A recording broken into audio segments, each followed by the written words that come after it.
Buenas tardes. Hablar de la ruralidad es siempre importante, porque la ruralidad en países como el Ecuador, países latinoamericanos, es hablar de la parte fundante del pueblo, no solamente como origen genésico, sino también como originador de riquezas y de pobrezas. Por eso me parece que abordar el tema de la ruralidad es ciertamente importantísimo. Bien, vengo representando a la Asobopare y vengo, aunque soy nacido en Puerto Viejo como a propósito he pedido, también actualmente resido desde hace unos 15 años en una parroquia rural, donde el que es citadino puede darse cuenta de determinados factores que viviendo en la ciudad no los puede avisorar. Como el tema es acerca del territorio o de la territorialidad, enfoque territorial para el desarrollo rural, quiero empezar diciendo que el análisis del término territorio desde cualquier punto de vista que se haga es sumamente importante, porque es polisémico. No se puede entender territorio solamente como un conjunto de elementos naturales encerrados en un determinado marco geopolítico. Existen territorialidades desde la personal, que nosotros ponemos, como dicen los sociólogos, desde el momento en que nos sentamos en un asiento o un puesto de la mesa, hasta territorialidades cósmicas. Entonces, se ve que no se puede definir de una manera muy estrecha. El término territorio, territorialidad, es abundante en la Constitución política ecuatoriana y, por supuesto, como consecuencia, en distintos cuerpos legales, sobre todo los que son atinentes a la administración territorial del Estado. Por eso es importante que definamos lo que es territorio, porque solo cuando nos aproximamos al constructo que implica esta palabra, nosotros podemos hablar de un verdadero desarrollo territorial. Y por supuesto, como también tiene que ver el tema con desarrollo, ¿no? Desarrollo no existe si no se consideran algunos aspectos no tradicionales, porque nosotros tenemos en mente que para que haya desarrollo debe haber tecnología de los países de primer mundo, cuando existen tecnologías, y eso lo saben ustedes, ancestrales, que son los que permiten el desarrollo de un territorio, han permitido durante siglos y milenios.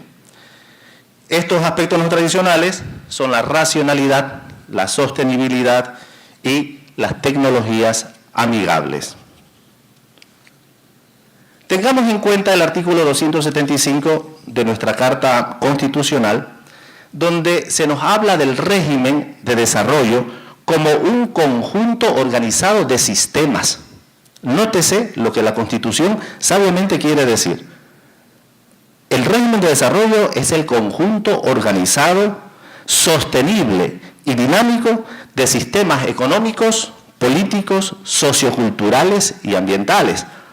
Note que el texto constitucional está queriendo abarcar toda una serie de sistemas que son importantes al momento de enfocar el desarrollo de un espacio territorial. Evidentemente esto en la búsqueda del tan cacareado summa causae, que definitivamente es el objetivo del derecho y de toda sociedad, el buen vivir. Y luego en el segundo inciso, son 4 incisos, aquí solamente estamos viendo los 2 primeros, en el segundo inciso el texto recalca que el Estado para este efecto planificará el desarrollo del país. De esa manera se conseguirán los objetivos del régimen de desarrollo y los principios constitucionales. Tengamos en cuenta esta norma de la Constitución.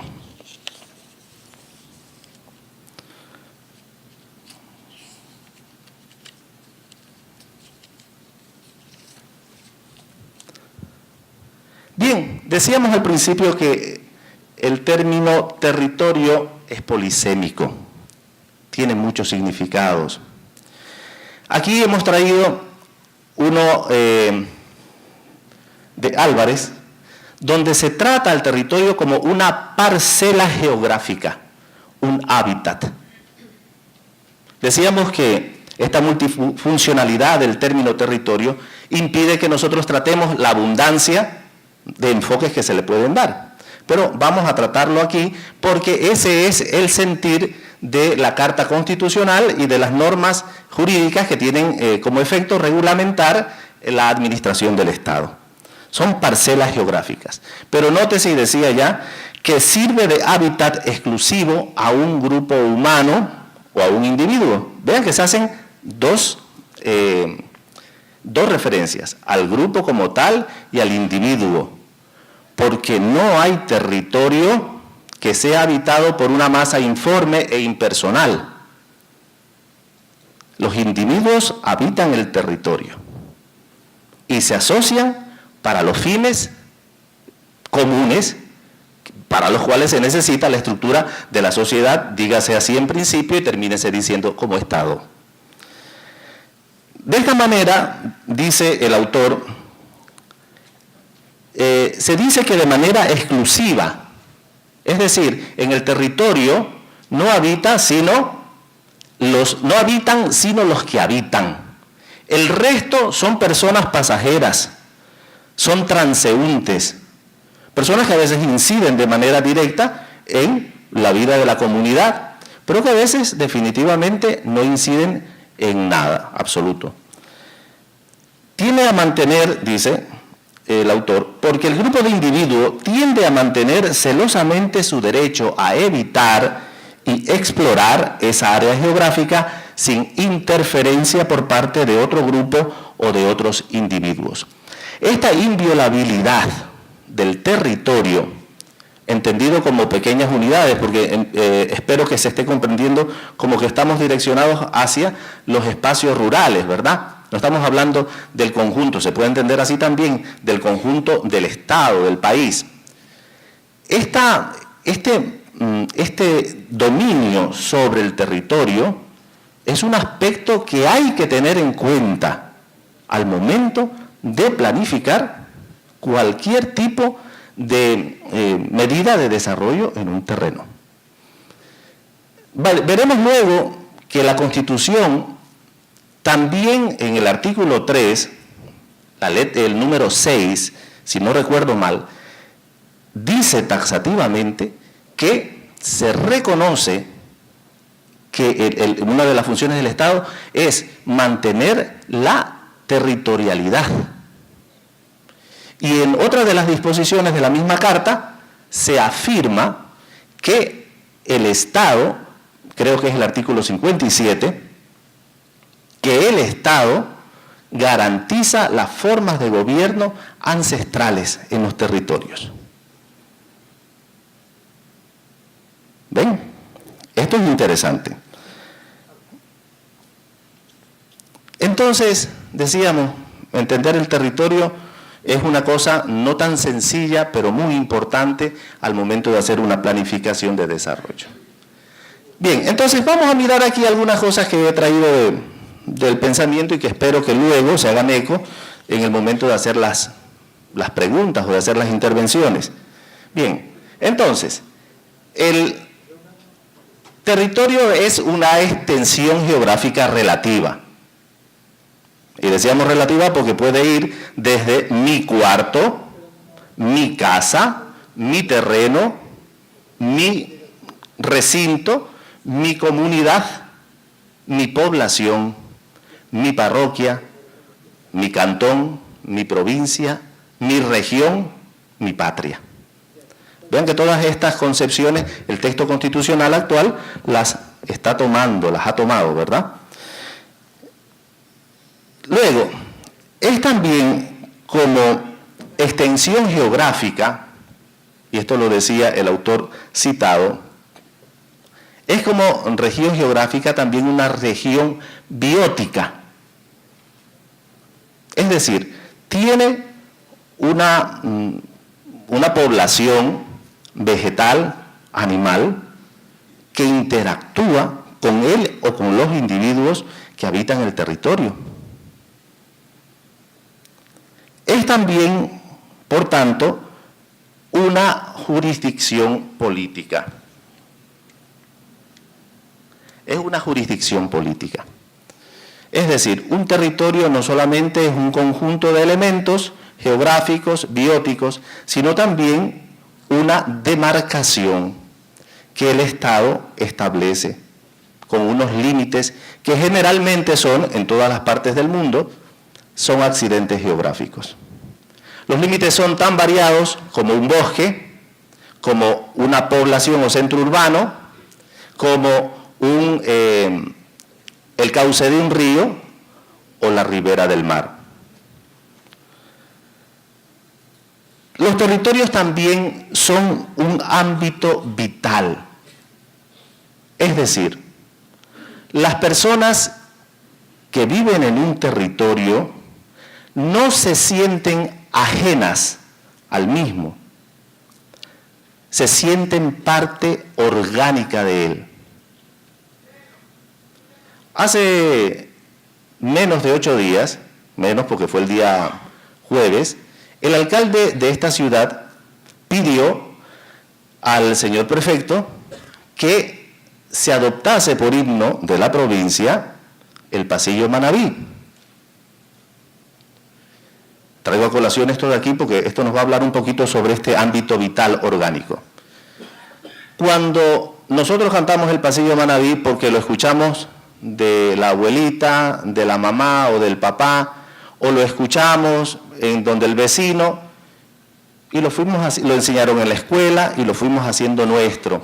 El Pasillo Manabí, al repetir el nombre de Manabí, al repetir o al decir, evocar aspectos geográficos que son comunes a cualquier parte del mundo, los atardeceres, las márgenes risueñas de los ríos, etcétera, etcétera, nosotros estamos evocando para nosotros mismos un ambiente vital que lo personificamos, por decirlo así, en la letra del Pasillo Manabí. Y entonces, esta canción se convierte en un referente afectivo de los habitantes de una circunscripción. Y decía que cuando el alcalde pide esto, él pide, tal vez sin saberlo profundamente, él pide que se reconozca una canción que nos une, nos identifica vitalmente con un pedazo de tierra llamada provincia de Manabí. Entonces, nosotros no somos ajenos a nuestra tierra. Por eso pueden haber ciudades hermosas, países maravillosos, poblaciones humanas increíbles, pero siempre decimos ninguna como la nuestra. Siempre volvemos, siempre queremos venir, y mucha gente que ha vivido años fuera quiere regresar a su tierra. Y dicen muchas veces, yo quiero morir, quiero que me sepulten allí, en mi tierra. Entonces, también un territorio es un ámbito vital, orgánico, es parte de la persona. Un territorio es también genésico, en el sentido de que ese territorio, con todo su componente natural, con todo su componente humano, cultural, hacen que el habitante de él, del mismo territorio, entienda el mundo de una manera propia.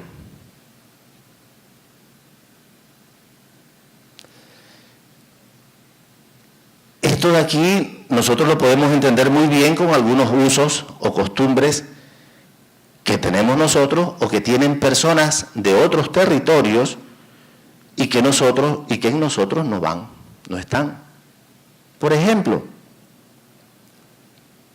yo no sé si ustedes se acuerdan de esa telenovela que fue muy impactante, Betty la Fea, donde uno de los protagonistas le decía al modisto de su empresa, le decía, porque el modisto le decía que los amigos de él se besaban, se daban besos en la cara cuando se encontraban.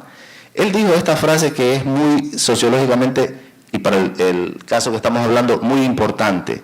Él dijo eso, pero aquí estamos en Colombia, recuérdense que la novela era producción colombiana. Aquí estamos en Colombia y tus amigos son de Argentina. ¿Ven?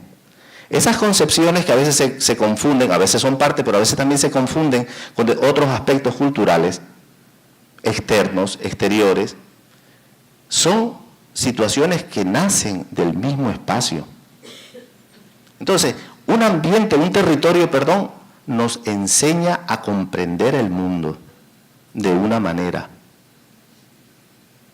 De allí que nosotros podemos diferenciarnos perfectamente de territorio a territorio, a pesar de que tenga ese territorio en general una misma denominación, una misma reglamentación, etc. Es generador de cultura. El mismo hecho de que nos ayuda a comprender el territorio de una manera especial, propia, el porqué de lo que existe, las maneras de relacionarse, genera por supuesto cultura. Y cuando hablamos de cultura no estamos hablando nosotros de obras literarias solamente, ¿no?, u obras artísticas, plásticas. Cuando estamos hablando de cultura estamos hablando de un sinnúmero de maneras de expresarse para enfrentar la naturaleza circundante, para sobrevivir. Este concepto que es bastante viejo, de los 80 y tantos, ¿no?, este concepto de la UNESCO es increíblemente importante al momento de comprender las visiones que las personas, los habitantes de un territorio tienen. Otro ejemplo. Aparte de que es parte de nuestro ámbito vital, las casas de caña en Manabí, que muchos quisiéramos tener, pero desafortunadamente, por ordenanzas municipales, por situaciones de inseguridad, etcétera, etcétera, no las tenemos. Las casas de caña funcionan perfectamente en nuestro campo. Generalmente, y hago aquí por supuesto voy a hacer un comentario muy personal, cuando vienen personas de los países desarrollados, o del primer mundo, como se quieran llamar, de echarles las flores que se deseen, cuando ellos vienen y ven una casa de caña, piensan, pobrecitos. Pero cuando nosotros vemos una casa de caña, en buena cabeza, por supuesto, vamos a hablar, espero que tengamos tiempo de hablar los fenómenos de extrañamiento por bombardeo de información, etcétera, etcétera, sobre todo en este mundo globalizado. Nosotros no decimos pobrecito. La expresión de la cabeza de un manabita, para ponerlo aquí sobre el suelo, es, chusícale, qué lindo, estuviera durmiendo allí, estuviera en una hamaca. Nosotros no pensamos pobrecito, ¿verdad? Bien, pero si nosotros nos vamos a vivir al páramo de Lazo, en la provincia de Cotopaxi, y como somos buenos manabas, estoy aterrizándolo aquí en Manabí, por supuesto, me perdonan si hay personas que no son de acá, y decimos, no, pero yo soy manaba y para mí nada más lindo que una casa de Cádiz, de caña, y llevamos nosotros las balsas de caña, y llevamos los horcones, y llevamos el Cádiz, y hacemos la casa allí, ¿qué nos va a pasar? Nos morimos de frío. Nos morimos de frío. Lo mismo podrá decir el indígena andino. Él tiene su casa cerrada hasta arriba, donde duerme con sus animalitos allí dentro, no porque sean cochinos, como es la concepción que a veces se tiene malamente en nuestra costa. Es una manera de hacer calor dentro de un ambiente completamente frío. Si una persona de allá dice del páramo, bueno, me voy a vivir a la costa y como a mí me gusta, hago mi casa como la hago acá. Lo sacaremos muerto. Lo sacaremos muerto. Por supuesto. ¿Por qué? Y aquí viene lo que decíamos hace un momento, con estos ejemplos. Sucede que el ser humano se adapta tanto al territorio que en primer lugar usa los elementos de su entorno natural para fabricar tecnología. Segundo, el ser humano, con los medios que le proporciona la naturaleza, genera una serie de herramientas que le ayudan a sobrevivir en ese lugar, solo en ese lugar. Por eso hay tecnologías que son propias, y la Constitución también lo recoge, propias de un territorio que no deben perderse. Que no deben perderse, sanamente no deben perderse, porque en ese territorio responden a una necesidad vital. Hay tecnologías que son, digamos así, universales, sirven para todo lugar. Bueno, esas son las que imperan, y esas son las que los procesos de comercio, comerciales, capitalistas, como quieran decirle ustedes, ¿no?, han hecho público en el mundo y tienen éxito. Es cierto que hay tecnologías, la katanga servirá aquí, pero no servirá en otro lugar. Entonces, estas tecnologías, hay tecnologías relativas y tecnologías bastante universales. Pero hay tecnologías que nosotros no debemos perder. Viene porque es que ya no se usa eso, ahora se usa esto. ¿Por qué? Porque eso es lo que están promocionando los medios. Y entonces la gente pierde un acervo cultural milenario que le ha ayudado a responder a sus necesidades. Por supuesto que el territorio genera o es un factor de desarrollo, porque es en el territorio donde se produce. Es un territorio, el territorio es allí de donde se saca la riqueza y por eso se constituye en un elemento económico. Veíamos nosotros hace un momento, decíamos el artículo 3 de la Constitución, ¿no?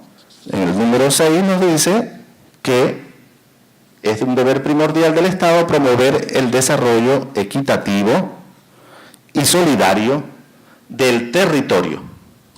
Desarrollo equitativo y solidario. Un desarrollo donde las personas tengan igualdad de oportunidades. Cuando veamos nosotros, luego que veremos el concepto de desarrollo que estamos proponiendo, el concepto de desarrollo es una condición social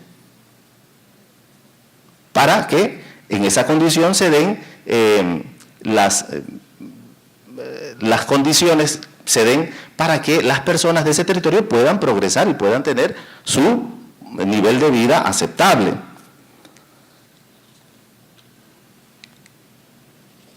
Y decíamos también esto del artículo 242, donde se nos habla sobre la organización territorial del Estado.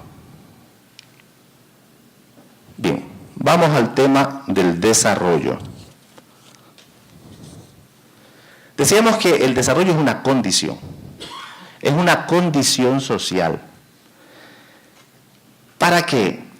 Para que en ella las necesidades auténticas de la población se sientan satisfechas.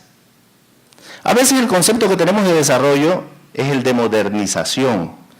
El concepto que tenemos de desarrollo es un concepto bastante enmarcado en hacer dinero, tener dinero, vivir confortablemente bien, bajo unos conceptos de hedonismo que realmente han hecho mucho daño a la civilización actual. Auténticas necesidades, que se satisfacen con el uso racional y sostenible de recursos y sistemas naturales, presentes, por supuesto, en los territorios. Y hablábamos hace un momento también sobre la utilización de estos recursos que deben estar basadas en tecnologías que respeten aspectos culturales y, por supuesto, los derechos humanos. Si no se respeta la cultura, no hay desarrollo. Si se violentan los derechos humanos, no hay desarrollo. Decíamos por eso que a veces tenemos una concepción bastante equivocada de lo que es el desarrollo de una zona. El desarrollo de una zona no significa tener más, poseer más, tener un sistema de vida hedonista. Desarrollo significa tener oportunidades para vivir con dignidad.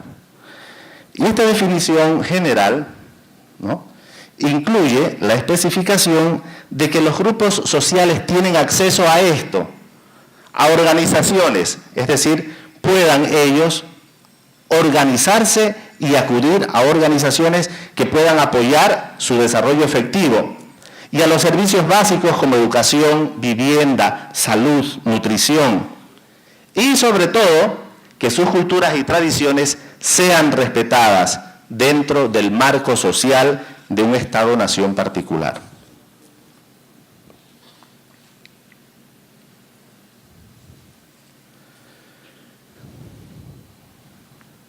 Una vez que hemos revisado tanto lo que es el territorio como lo que es el concepto de desarrollo, entonces, una vez que nos hemos posicionado en estas realidades, por supuesto que son realidades puramente teóricas las que hemos mirado aquí, entonces nosotros debemos comprender lo siguiente.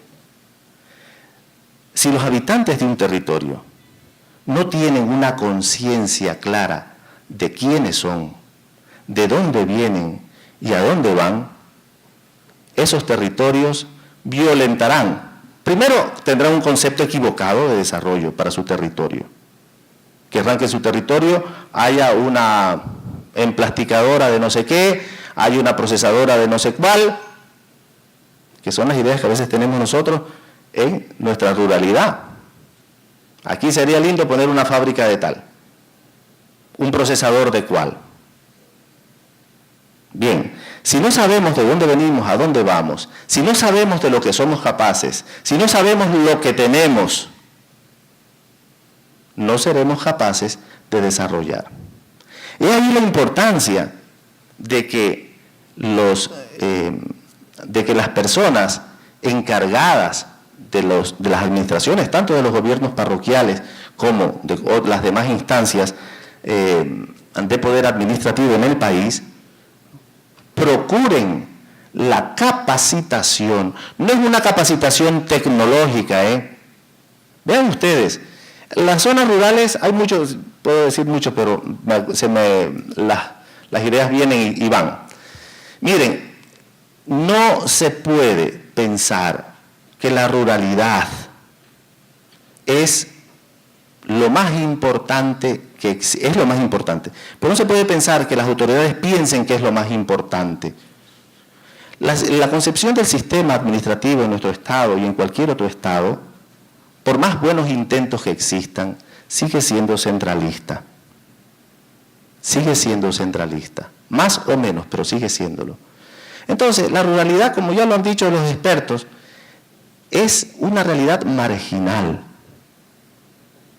Es una realidad marginal. Y por tanto, si no se crea conciencia, si no se capacita en este sentido, en la creación de conciencia de lo que se es, de lo que se posee, de a dónde se puede caminar, no puede haber un verdadero desarrollo y, por supuesto, erradicación de la pobreza. En la Constitución, pasemos a la siguiente articulación normativa. La Constitución declara que los gobiernos parroquiales rurales no tienen facultad legislativa. Esta es una propuesta que hemos de hacer llegar a la Asamblea Nacional dentro de los próximos meses, como Asociación de los Gobiernos Parroquiales del Ecuador.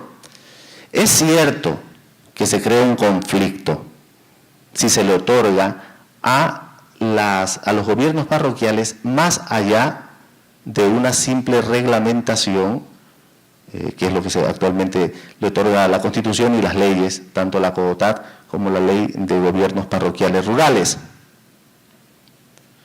Pero también es cierto que nadie mejor que los habitantes de la ruralidad,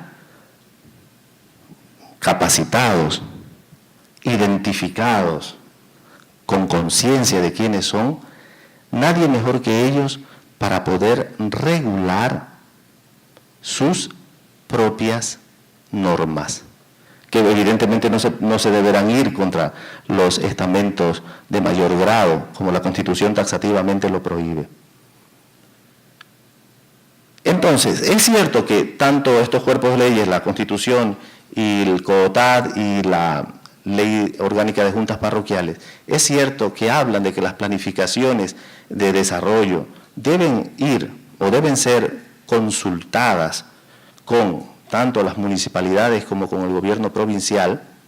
Si bien es cierto que la ley otorga a los gobiernos parroquiales la capacidad de que ellos puedan controlar, opinar, solicitar ordenanzas en el caso de ordenanzas, también es cierto que hay una realidad que es puramente politiquera. Hay gobiernos cantonales que porque los gobiernos parroquiales no son de su bancada, de su lista, no tienen ningún tipo de oportunidad de opinar.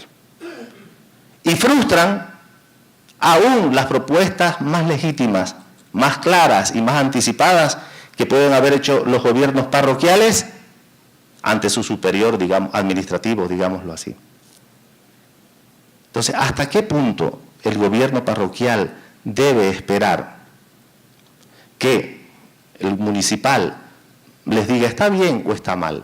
O los ignoren, que es lo peor, ¿no? Que los ignoren, porque por lo menos le digan está mal, ¿por qué? Entonces, la articulación normativa, la articulación de las normas que están bien pensadas en principio en el marco jurídico ecuatoriano, deberían tal vez ser revisadas. Los modelos de gestión deben ser igualmente propios, autóctonos, surgidos de la misma realidad en el que vive la ruralidad. No todos si decíamos nosotros que los territorios son tan variados, nosotros podemos decir que de latitud a latitud hay culturas, hay territorios y hay culturas, por tanto. Entonces, es múltiple. No deben haber modelos de gestión paradigmáticos. Esto es lo que hay que hacer, y solamente bajo este modelo. Y luego, por supuesto, el fortalecimiento de las instituciones que existen en la ruralidad, que son los que le dan presencia, le dan pertinencia a estos espacios geopolíticos, humanos, bióticos, naturales, de poder, que se llaman los territorios rurales. Hasta aquí y quedan las preguntas.